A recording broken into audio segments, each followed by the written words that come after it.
Now Josh isn't here today, so I got someone else helping me. We got Clarky in the garage with us today when we're not welding and cutting, because he's my helper today. And he's a good boy. Yeah. Oh, he's a good boy. Yeah. Yeah. All you want is love. You don't care about building a race car. You just care about love, huh? Yeah. Barkley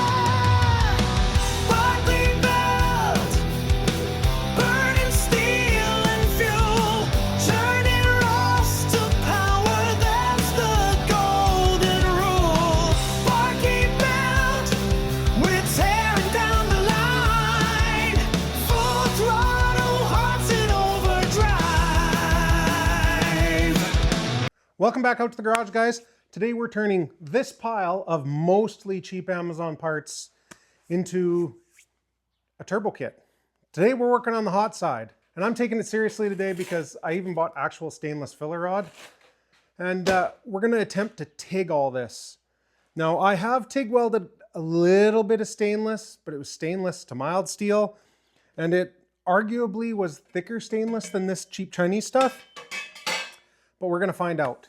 So the setup I've got going here is I've got my fab table, I've got just a regular lawn chair, I have my TIG and set of gloves.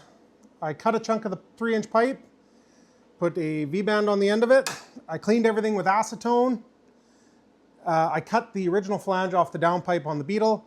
I ran it on the belt sander to clean it up, and then I acetoned that as well. So I got a couple pieces of filler rod and several sharpened tungstens for my TIG, because I know I'm probably going to end up dipping. So I'll just stop and I'll either flip them or change them. I sharpened both ends. We're going to see what we can do. First, I'm just going to tack this in probably 4 spots. Then I'll set it on top of the flange and I'll tack that too. I got some nice thin gloves for TIGging that my cousin gave me, because his wife was starting to use them for gardening and he didn't like that. So at least when they're here, they're getting used for what they're for.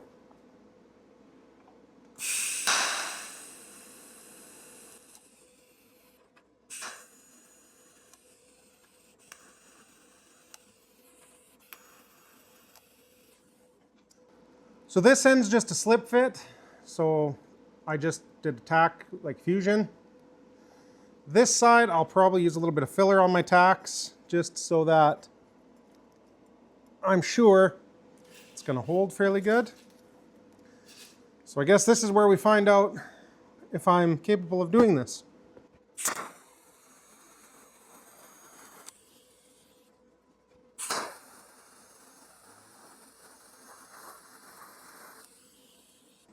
Honestly, not as bad as I thought it would be. So I burnt a little bit, but it's really hard to get the flange hot, you know, being like 7 times as thick. So what I'm going to do now is I'm going to quick weld the rest of this bottom. I'll just do it in small spots, and then maybe I'll attempt the top. We'll see. I haven't dipped the tungsten yet, but I got really close. So I'll catch up with you guys in like 10 minutes. Well, it's welded. I wouldn't call it pretty by any means. The fusion weld looks nice on the V-band side, but that 1/2-inch mild steel flange to stainless on a butt weld, definitely a little challenging for my skill level, but it's kind of there. I bought an outlet flange and I bought a 90-degree inlet. The only thing about this inlet is it's 90 degrees this way instead of that way. So it kind of messes with what I was hoping to be able to do with this thing.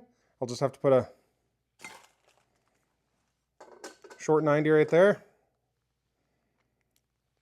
Maybe I'll fab that piece up and then I can get this kind of set in and figure out what I need for a whoop-de-doo in between. Now that I'm sure I'm hanging the turbo exactly how you're not supposed to do it, I went ahead and cut up one of my 45-degree elbows as straight as I could get it in the chop saw. Then I took it over to the belt sander and cleaned it up quite a bit. So that theoretically can go in there, or if I get this turbo where I want it here, I can now come over like this, and then I'll be able to run the other 45, cut the other way. So I might weld this end to the V-band, tack it to that V-band, and then try to figure out my second 45. So now we have a short radius 90 on the turbo, part of one of the 45s there, another part of one of the 45s here. And I'm gonna try and figure out how I'm gonna do the angles and stuff. And the biggest thing is making sure that I can clear the air filter too. I'm gonna throw one little tack right there, and we will see how it looks with that tack. Trying to put this up to the turbo. Okay, so that's, don't look there, but it's tacked here. So this should be relatively where I want it to be. I like that. Let me tighten my official turbo hanger here. Okay, now I'll throw that on the bench and we'll tack that. But first, I gotta go to work. I'll be back in a bit.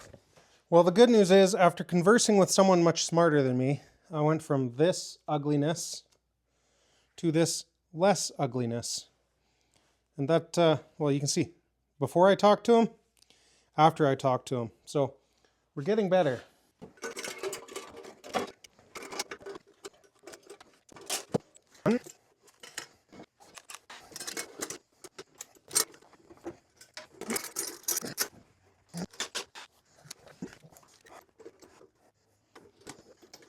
I like it right there. I know it's not sitting straight in there, but the best part is no one will ever know that I didn't plan it that way. For my first time ever designing an exhaust system, I'm happy. Especially considering that this is not a simple just down to a muffler and out. Now that we know this pipe is going to fit relatively close to how we want it, let's pull it out and get it welded up. Back to trying to weld.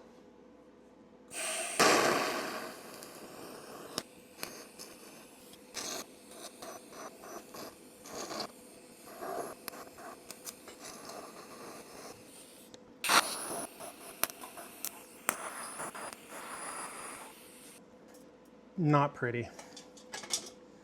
Not pretty at all. That's better. You know, I like to think, as I continue with this project, that I'm getting better at it. I might not be, but I like to think I am.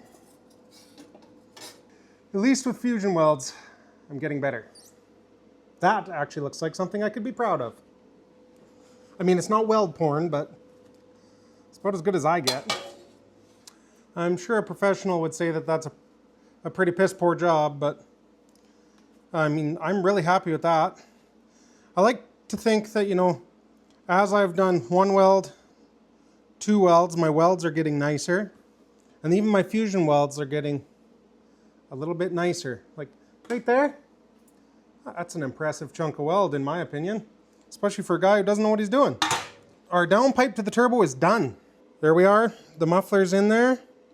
Things are mostly welded. I got a few finish welds left to do. And I've got it coming out with a single 3-inch over here. For my first ever turbo system, I'm actually really happy with the result here.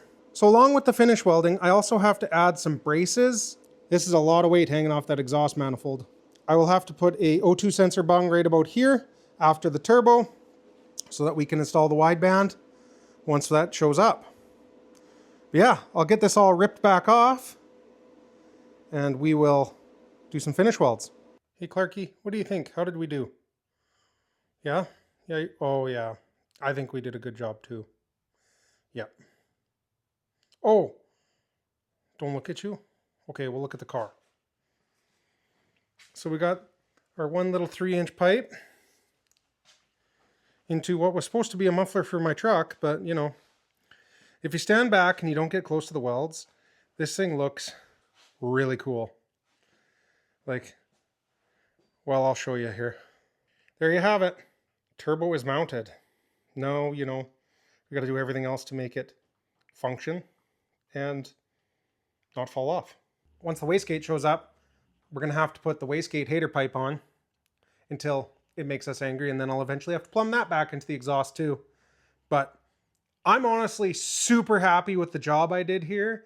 Yes, the welds aren't perfect. My cousin come over just after I finished my last weld and played with my welder and turned on the pulse function and said, here, try this.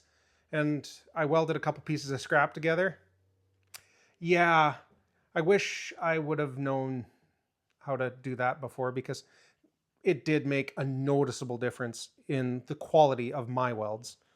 But nevertheless, I got it all welded together. Hopefully there's no holes. And when I wrap it all in header wrap, no one's going to see it anyway. Next thing on the agenda is the oiling system. Because once we have oil to this turbo, we can start the car, and then we can hear all the excellent turbo noises. But that's next time, guys. I'll see you then.